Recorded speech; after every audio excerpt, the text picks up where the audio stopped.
Welcome to this week's Torah lesson. This week's Torah portion is Parsha's Terumah.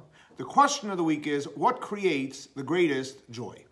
So this week we're actually entering into the month of Adar, and we know the Talmud says, Mishenichnas Adar, marbim b'simcha. When the month of Adar comes, we have to add in simcha, in joy and celebration. Rashi explains why Mishenichnas Adar, why when the month of Adar comes we have to add in simcha and celebration. So Rashi says because Yemei Nisim, there were miracles for the Jewish people. What were the miracles? Purim and Pesach. And therefore we have to be extra happy. So the Rebbe asks a simple question: what does Pesach have to do with the simcha of the month of Adar?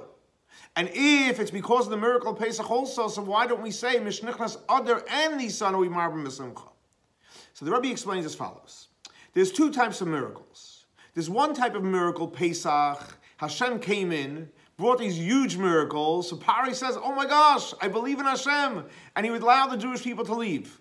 The problem was, it only came from Hashem. We call it an inspiration of above. So because it was an inspiration of above, so what affected him, Pari, was a iskafia. He was just holding back and he wouldn't fight against the Jewish people. But he wasn't really transformed. And therefore, simcha does not affect it in a great way in the Pesach. It was a big miracle. But real simcha it wasn't, because Pari went back on his words. Afterwards, he went to chase the Jewish people. However, when it came Purim, when reference to Achashverosh, over there was a true transformation. There was, in a way, he was transformed, as we call it in Kabbalah, in mysticism, ishapcha. So when there's ishapcha, when the person is transformed, that's the cause of Mishenichnas Adar marbim b'simcha. The great simcha is when in Purim, because it's the avodah of what? Of ishapcha. And the Rebbe says, we find the same idea in this week's Torah portion, Parsha's Terumah. Because we know it says in the Medrash, B'yoyim chasunasoi, the day of the marriage of Hashem and the Jewish people, is when is Matan Torah.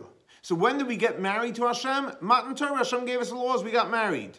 But U'b'yoyim simchas liboi, when was Hashem happy in his heart? Zu binyan Beis HaMikdash, that's the day that we built the Beis HaMikdash, as it speaks about at length in this week's Torah portion about the building of the Beis HaMikdash. And the question is, why is that? On Matan Torah, the marriage. But how come there's no simcha then? And Rebbe explains the same idea.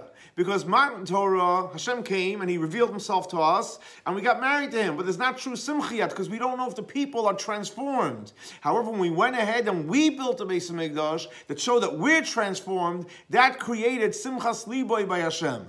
So to answer the question, what creates the greatest joy? When we do our avodah, and we put our effort in, and we're willing to do the work, that creates the greatest joy.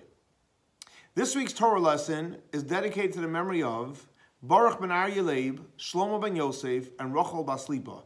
May their souls be elevated by the Torah we are studying in their memory. Thanks so much for joining us for our weekly Torah lesson. For more information on Chabad, please see our website, chabadswf.org. Have a great day and a great week. Shavua Tov.